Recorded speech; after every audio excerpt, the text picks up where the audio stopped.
The rain on Arvin 6 was not rain as Earth once knew it. It hissed like acid, carried metallic flecks, and whispered down over the scorched alloy of the broken city like a curtain of exhaustion. Beneath the rusting sky and the forgotten market arches of Sector D, she staggered, cloaked in rags that hadn't been whole in years.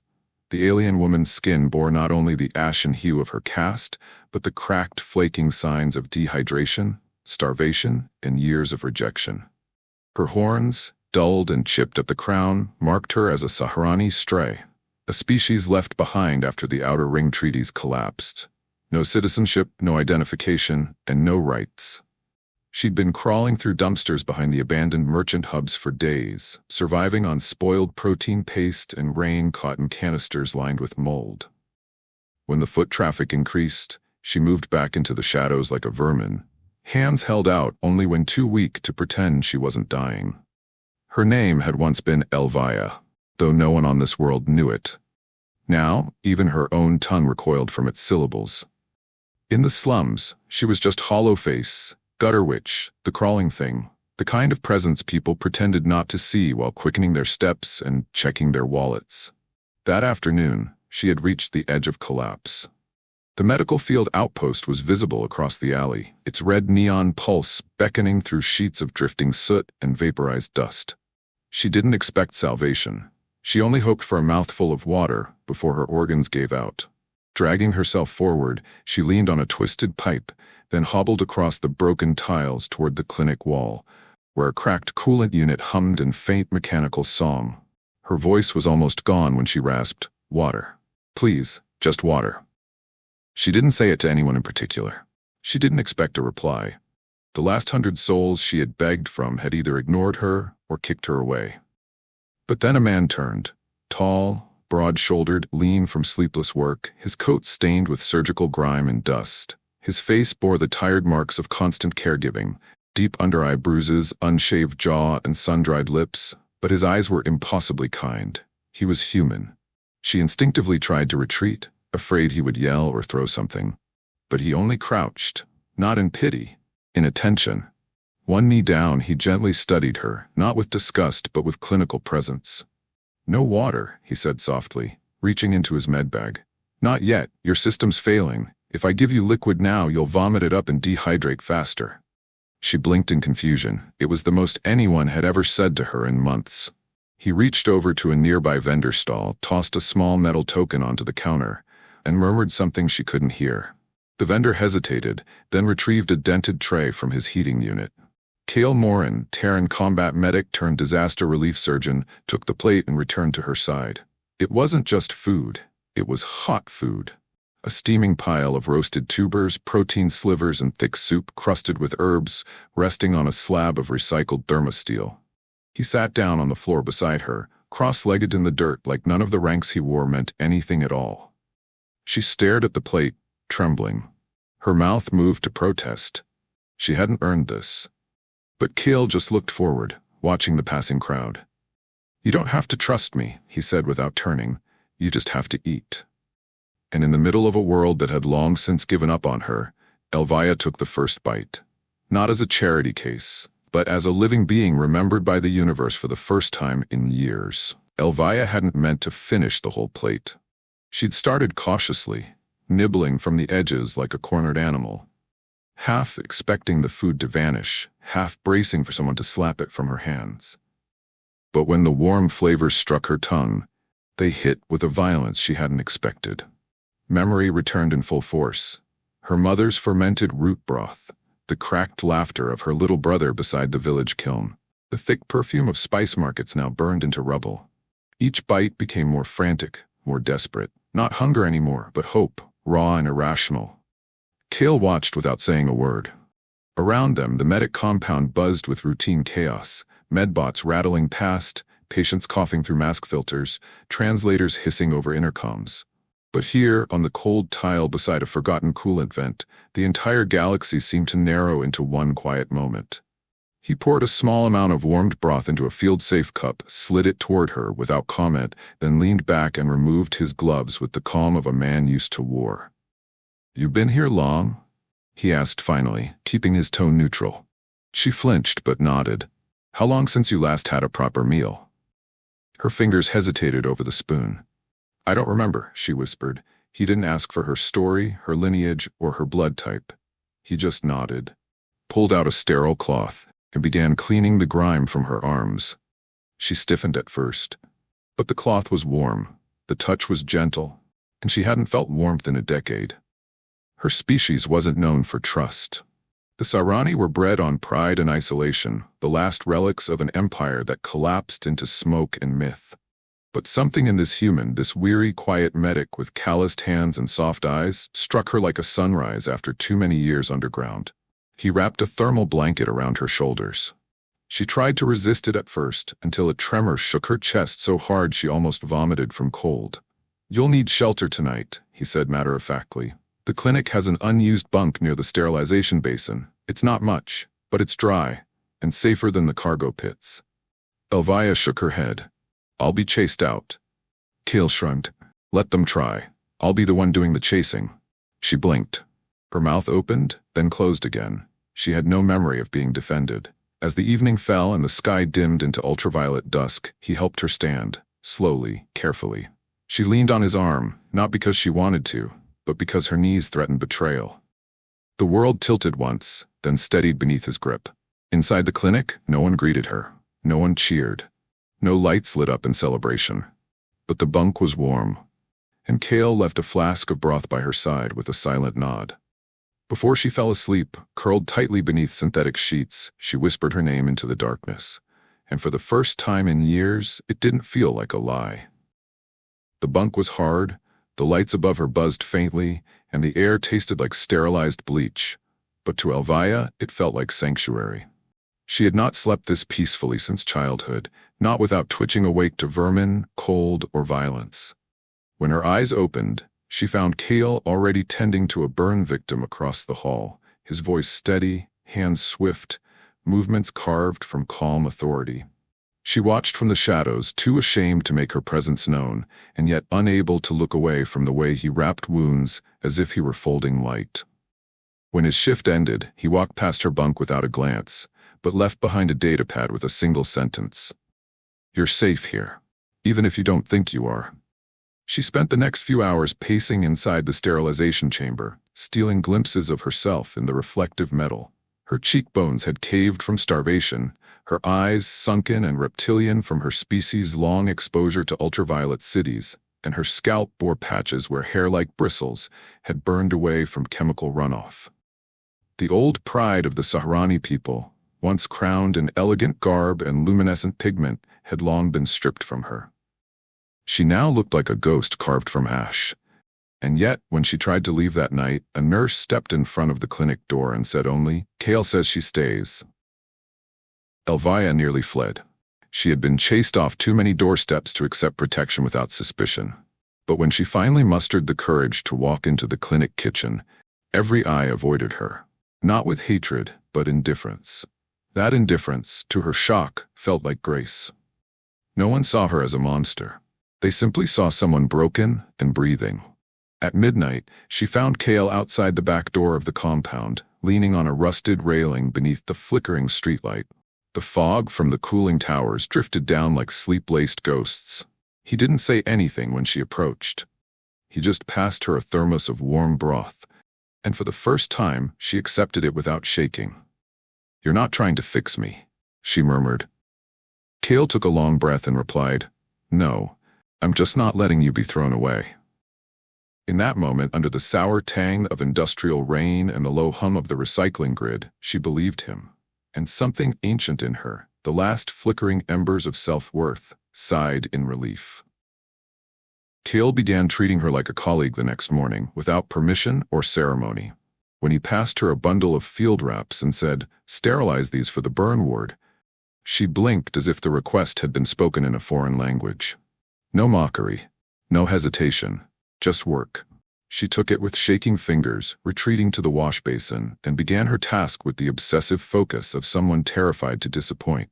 No one told her she didn't belong, and that silence healed more than any balm. Days passed.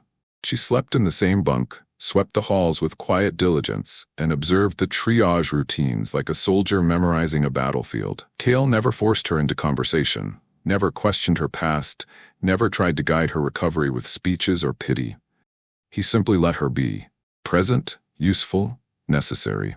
The first time she stitched a minor laceration under supervision, she nearly dropped the needle when the patient, a wounded boy no older than 10, smiled at her and said, "You smell like ginger root." The scent, she realized, came from the herbal rub Kale had started applying to her wrists. Not to cover her stench, but to comfort her skin from years of infection. He never commented on it. He just kept offering small dignities without condition. One night, Elvia stood on the clinic roof watching the smog-wrapped skyline, unsure if she felt more alien among humans or among her own people. She remembered the time her father threw her out after she disobeyed the caste tattooing ritual, how she had screamed at him that she wouldn't let herself be marked unfit. In a society ruled by symmetry and beauty, her birth defect horn and broad jaw had made her a walking blasphemy. They'd called her the error, the crooked lineage, proof that the Sarani genome had thinned. She gripped the railing now, fingernails digging into oxidized steel, and whispered, "They carved that out of me." Kale's voice rose softly behind her. "Then we'll build something else in its place." She didn't turn, but her throat clenched, because he said we. Not you. We, and in that fragile word, lived a truth more healing than any surgery. Elvia was sweeping the outer corridor when the explosion ripped through the east wing. The fireball roared with a hunger that shook the walls, flinging debris like bone shards into the air as a cascade of wounded screams tore through the clinic. The force threw her back against a support beam. But instinct, something primal she had forgotten she possessed, shoved her upright before the dust had even settled. Without thinking, she grabbed the emergency mask from the wall, pulled it over her face, and charged into the smoke-thick hallway. Light flickered, alarms wailed, and fire suppression bots scuttled uselessly past bodies slumped against walls or pinned under mangled panels. She didn't think of what she lacked. She just ran. Kale was already in the flames. His sleeves were blackened, his face cut, one eye partially sealed by swelling, but he moved with terrifying focus, dragging a burned patient by the arms and barking orders at two frightened volunteers. Elvia saw a child caught under a collapsed ceiling duct, shrieking, and without waiting for help, lifted the side of the metal frame with both arms as hot pains seared through her hands. She screamed, but didn't stop. The child slipped out beneath the wreckage, coughing violently but alive. Someone tried to pull her back, an orderly shouting about radiation and unsecured fuel canisters, but she shoved him aside and returned to Kale's side, where the wounded were being triaged with flickering scanners on the floor. Together, they moved patients, secured pressure bandages, administered auto-injectors to stave off shock. Her hands bled, her legs trembled, and the blister on her left wrist had already burst. But for the first time in her life, no one was looking at her with pity or contempt. They were looking to her for strength. And she gave it, every shred. Hours later, when the fire was finally brought under control and the remaining survivors were stabilized, she collapsed into a chair with blood in her mouth and soot coating every inch of her skin. Kale approached her slowly, dropped a packet of saline into her lap, and offered a tired, broken smile. "You saved 4 lives today," he said simply. She looked at him, uncomprehending. He nodded. 4. And none of them would be breathing if not for you. Her chest swelled with something that wasn't pride. It was older, deeper, like something sacred that had waited in silence her entire life for a reason to awaken.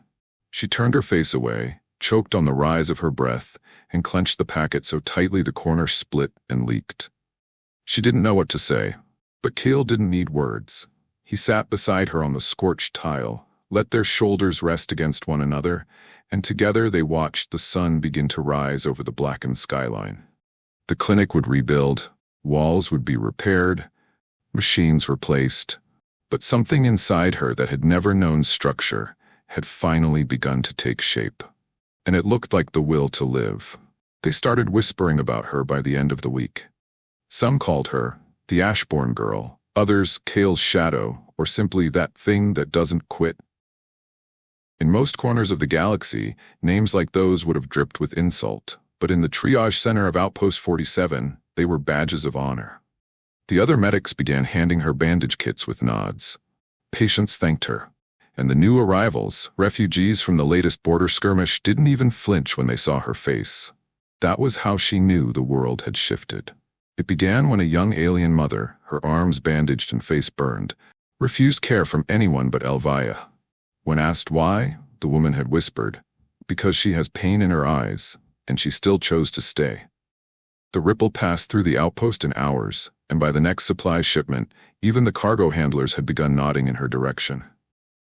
Kale, for his part, never once made it a spectacle. He simply trained her. Showed her how to inject stabilizers into neck ports, how to identify internal bleeds with nothing but a field probe and a pulse, how to tell the difference between shock and despair. Her hands learned to do what once only her instincts had done: save, hold, mend, command. And yet with every new day, the weight grew heavier. Her body healed slower than it used to. The old trauma flared beneath her ribcage. The nightmares, too, had returned, visions of being dragged by her mother through the street while villagers spat and called her a curse. Some mornings she woke in a cold sweat, convinced she was back under the floorboards of that collapsed tenement, waiting for the scavenger mobs to find her. But when those fears clutched at her throat, she looked to the cot across from hers, where Kale often fell asleep with his boots still on and his datapad still glowing, and reminded herself, "He sees me, even when I cannot." It was during a galactic envoy visit that things truly changed. An imperial bureaucrat, draped in the regal plum of the syndicate, toured the outpost with a retinue of polished drones and photographers. They ignored the wounded, posed beside the generators, and pretended not to notice the rust creeping down the walls. When Elvia stepped into view, her tunic blood-stained, one horn still cracked, eyes ringed with sleepless hollows, the envoy paused, frowned, and muttered, "You let that thing touch patience?" Kale didn't hesitate. He stepped between them, gaze level and voice quiet. "She saved more lives in the last month than you've in your entire political career." The envoy scoffed. "You're protecting a freak." Kale didn't raise his voice, didn't swear, didn't threaten. He just said, "I'm protecting a medic." The silence that followed cracked through the hallway like thunder. Later that evening, the envoy left early. The report they filed was vague and unimpressive, but word spread across the comnet, into nearby stations, through wandering volunteers and patient convoys. Stories of an ugly Saharani who fought fires and stitched wounds and stood beside a human without fear. Stories that would not die. Stories that started to sound like legends. Rain came down in greasy sheets over the outpost, slicking the metal walkways and turning the courtyard into a slow-moving mire of grime and soot. Elvia stood beneath the overhang outside the trauma bay, watching as a new transport rolled in under escort, its lights dimmed to half. Protocol for high-risk prisoners of war. But these weren't soldiers in chains. These were children, 8 of them, malnourished, silent, their eyes speaking of a life stripped bare by cruelty. Kale strode toward them without hesitation, gesturing for Elvia to join him, and she followed, heart pounding, the ghosts of her childhood flickering in the edges of her vision. The guards didn't speak as they unlocked the gates. One spat near her feet. Another murmured, "Careful, she bites," to no one in particular, but loud enough to sting. Kale gave the man a glance so cold it froze the insult mid-air. Elvia ignored them all. She knelt beside the youngest child, a Veskri girl no older than 5, whose scaled arms were covered in self-inflicted scratches. When she held out her hand, the child flinched, but after a moment, with great effort, reached toward her. That night, Elvia stayed in the pediatric ward, refusing sleep as she moved from cot to cot. She told them stories, not pretty ones, but honest ones. Stories of cold rain and trash heaps and nights where she thought she would never be seen again. She didn't speak like a hero. She spoke like someone who had crawled through the same filth and come out breathing. And slowly, the children began to respond, not with words, but with eyes that followed her. Hands that gripped her tunic, shoulders that relaxed when she whispered, "I'm not leaving." When Kale came in at dawn, he found her cradling 2 sleeping children in her lap. She looked up, face soft with exhaustion, and for the first time in weeks, he saw her smile, faint, crooked but real. He said nothing, just sat beside her, his hand finding hers without thought. Outside, the storm broke. But inside the outpost, something stronger had settled. Belief. Not in the systems, not in the syndicate, not even in the myth of mercy, but in her. In Elvira, the one they couldn't shame. The summons came without ceremony, a blinking light on Kale's datapad and a droning message on the intercom. By order of the Central Tribunal, the outpost medic Elvira Sahrani is to report to the transit halls for immediate extraction and inquiry. Kale stood frozen, the words hanging like frost in the sterile air. Elvira read the message once, then twice, then turned slowly to Kale, her eyes hollow but steady. "They want to make an example of me," she said. "I'm too visible now, too useful, and I don't look how they want." Kale tried to protest, but she silenced him with a touch to the wrist. "Let me walk into their fire on my own feet," she whispered. "I'm not hiding anymore." The tribunal chamber was carved from obsidian and lit by golden arrays. Designed, like everything in the syndicate, to impress and intimidate, Elvira stood alone before a semicircle of 12 robed officials, their faces half-shadowed, their tone clipped and artificial. They called her unregistered, unsanctioned, unclean. They referenced her biological instability and her psychological unsuitability for triage work. One even referred to her as an image hazard to interspecies trust. But when they gave her the right to speak, she did not lower her eyes. She spoke for 17 minutes, not in defense, in revelation. She described in excruciating detail every hour she had spent with patients the tribunal refused to acknowledge, those rejected for appearance, status, or genetics. She named them, remembered them. She spoke of fire, loss, and dignity, of hands reaching through smoke to save those others let die. And then she said, voice breaking, "You don't want healers, you want ornaments. But I wasn't born to be decorative. I was born to remember pain and do something about it." When she finished, the chamber was silent. Two of the tribunal members looked away. One tapped a stylus with a trembling hand. And then, from the gallery behind the security partition, a single human voice rose. Kale's. Quiet but clear. "That's the best damn medic I've ever worked with." Others followed. Not many, but enough. Patients she had saved, orderlies who'd once avoided her gaze. Even a few volunteers from the outpost who had followed her here in secret, packed into the upper hallways and hall monitors. They stood one by one and spoke her name. Not as a freak, not as a risk, but as a healer. The tribunal adjourned without a verdict. That was their way of saying they had lost. 3 weeks passed, and the galaxy didn't end. The tribunal never called back, never issued a censure, never sent enforcement drones to detain her. Instead, they fell silent, an absence louder than any threat, as if the machinery of power had paused for the first time, uncertain of its next move. But the outpost changed. Every hallway Elvira passed through seemed to echo a little differently now. The orderlies didn't just nod, they saluted. The volunteers didn't just follow instructions, they sought her out, listened to her words like they mattered. Even the medical bots began logging her voice for command override, a protocol only triggered by officers. Teal never commented on the shift. But one morning, before the sun had touched the cracked tiles of the eastern barracks, he handed her a sealed box wrapped in Federation-issued black cloth and said, "It's from Logistics Command. Open it when you're ready." She didn't open it until the sun was high, and even then she hesitated, fingers trembling on the seal.